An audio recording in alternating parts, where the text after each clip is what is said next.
It's getting cold. It is getting cold. We came out yesterday.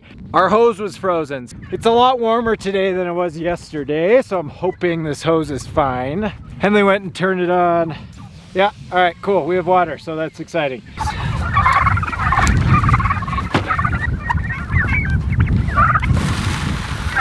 We've got two with these bad legs. They're still eating, they're still drinking. That third one with the leg, but he's still walking fine.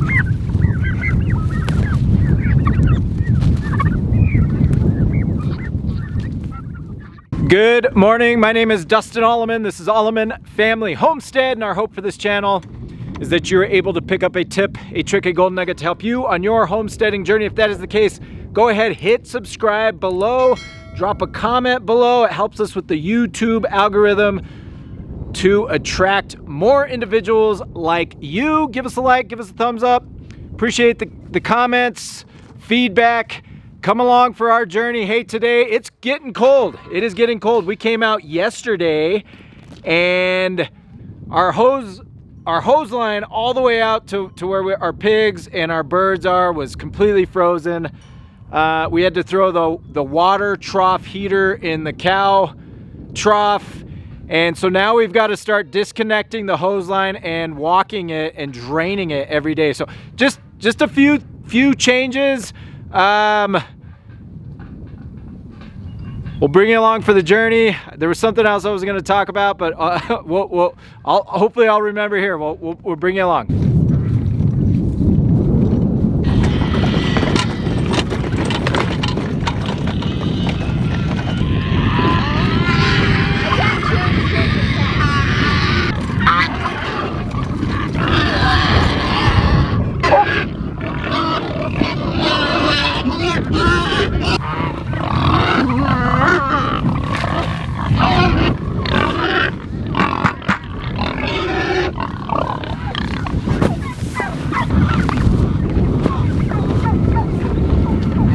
All right, so it's a lot warmer today than it was yesterday, so I'm hoping this hose is fine. So this is the moment of truth here. Henley went and turned it on. Yeah, all right, cool. We have water, so that's exciting. It was just very, very cold a couple nights ago, and it didn't get below 32 Fahrenheit, but I think that wind chill, it just got so cold it froze it. So we've got water, which is exciting because yesterday we had to bring the waters up all the way up to the cow pasture and fill them all up and clean them out over there. So we've got water, which is a big deal. I wore these gloves are so nice. They're waterproof and insulated. So these are great gloves for when it's chilly like this, getting in there. You know, these get soaking wet, which, you know, they're not waterproof. So these are great for wind chill, but not so good when you're cleaning waters. So I brought these out. Evie's not feeling well, so she's inside laying on the couch. So Nat and I are gonna tackle everything here. All is good. Pigs are fed. I'm gonna get these turkeys going, get these turkeys out, then start hitting waters.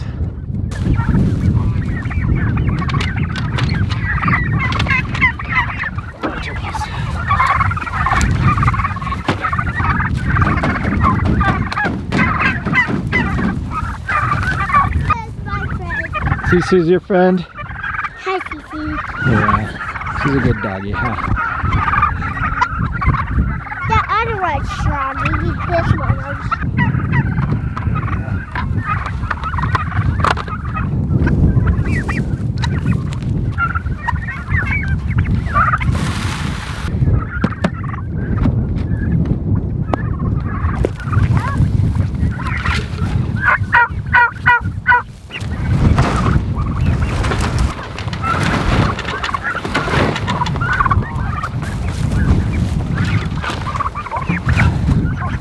All right, so turkeys are all good.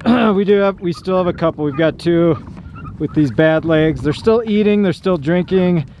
They're not getting picked on.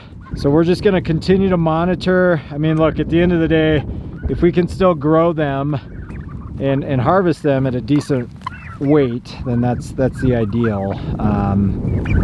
But if they get to the point where they're getting picked on and bullied, you know, we'll end up just harvesting and feeding to the pigs if we need to. But a couple of things I wanted to point out. So because of the way we do this, we have a net, we have the house, we let the turkeys out during the day. At night we come put them in the house. So what's helped us a ton is, especially if we're out here by ourselves, because most of the time Nat and I come out and we kind of just divide and conquer. Well, if the cows are way out on the backside of our pasture, I'm walking out to get them. She's over here doing this by herself. So we push this house all the way to the edge of the fence so that when we're corralling these turkeys in, we're not going in circles. I know that seems very obvious, but in years past that's happened, where this house is out here, you're chasing a turkey around. They're not the smartest animals in the world. All of their friends are in here. You've got one that's just running around. He won't figure out how to get in there. He just keeps running around. So if we can close off a section so that the birds can't get around the house and we can shuffle them in. I know it seems like a minute detail, but trust me, at night when you're doing night chores and you just want to go in and sit down and chill, the last thing in the world you want to do is be chasing a turkey around the house. It helps, I promise. So turkeys are all good. I'm gonna get these two up there so that they can eat, and then this is that third one with the leg, but he's still walking fine. He's still walking okay. These two are not walking as great as he is. Nat's over there doing all the waters with the hens and the ducks. I'll bring you over there. We'll check them out here.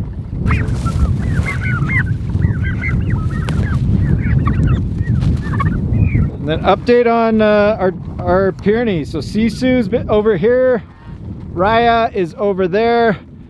So we've got them on each side of the birds, and they've been great. We haven't seen that coyote. What coyote? Well, there was a coyote that came and got a turkey the other night. That's why they're out here. So they're doing their job. They're doing what they need to do. All right, so Nat's been over here cleaning out waters, filling up waters. So we've got two more to fill up. Look, on days where we don't have a crazy schedule this morning, AZ's got swim class, so they gotta leave here in a couple hours, but we're not super rushed. So on mornings like that, we take advantage, we fill up all the water so that when we come out and we do have a schedule, we gotta get out, get the chores done, and then go do whatever we need to do. We've got an extra water if we don't have time to clean one out or anything like that. So plenty of extra waters. Hens looking good, ducks looking good. Ducks are in their pond, they love that pond. This big boy turkey, no, look at this big boy. We're harvesting him this Saturday. Probably her, unless she's probably the same size we could throw her in there. We're gonna weigh her and see. We tried weighing the other morning and the scale broke, it didn't work. So we're harvesting the big boy for sure. He was like 36 pounds. He's probably gonna be 37, 38 pounds. It's a big turkey. We're gonna see 75% of that after we eviscerate and everything else.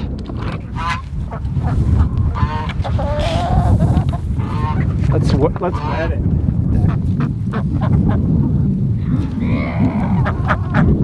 All right, we're gonna start staking these houses down because Raya, this one, she's so sweet. She's such a sweetheart, but she is a chewer, man. She chews up everything.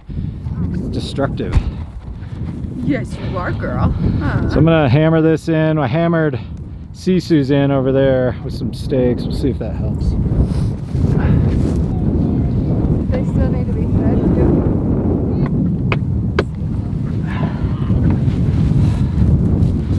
Annabelle's already up there. I'm gonna go get her in. Hopefully June's over there. I don't see June. She might be on the other side of this hill. So go get Annabelle and June in, get these girls milked. So you want to leave that hose open, unhook it, and then walk.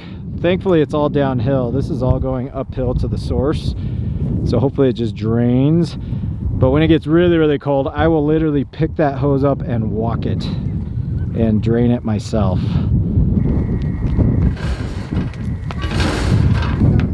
I'll be right back.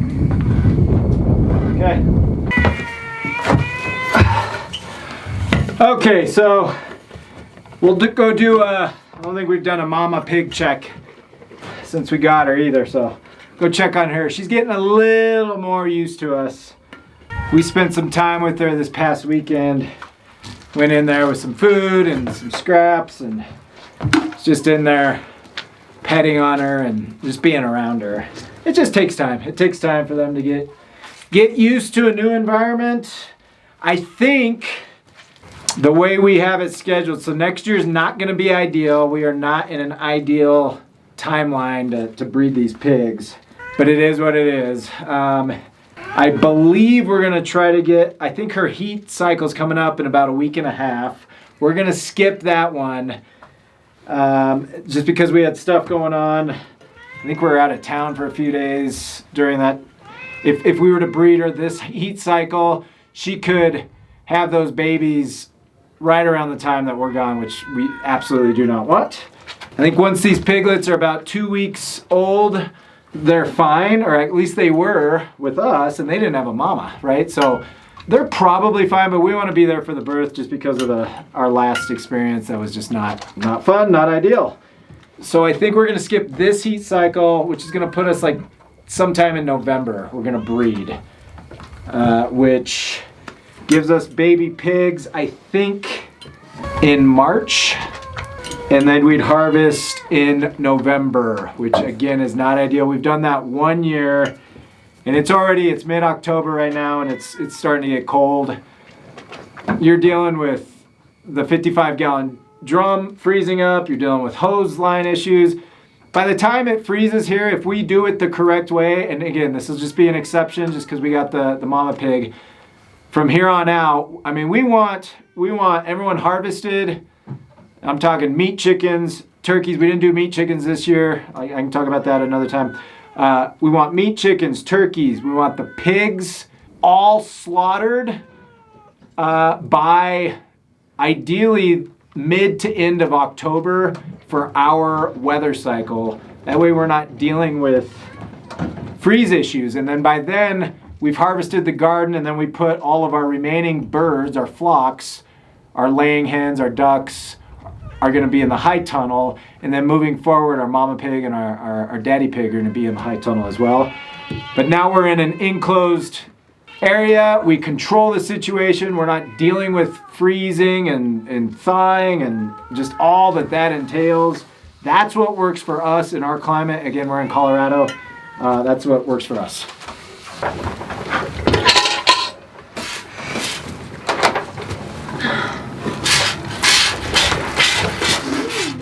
That's your honey. Let it brush her for a minute here. Ah, there you go.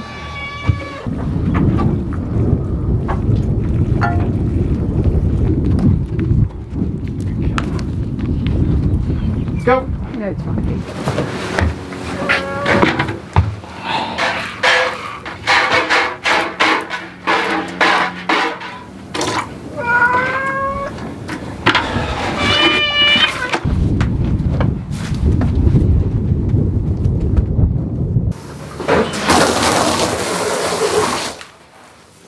Okay, just finished up milking Annabelle and June. Wanted to come over and give you guys an update on the mama pig. We still have not named her. We still don't have a name for her.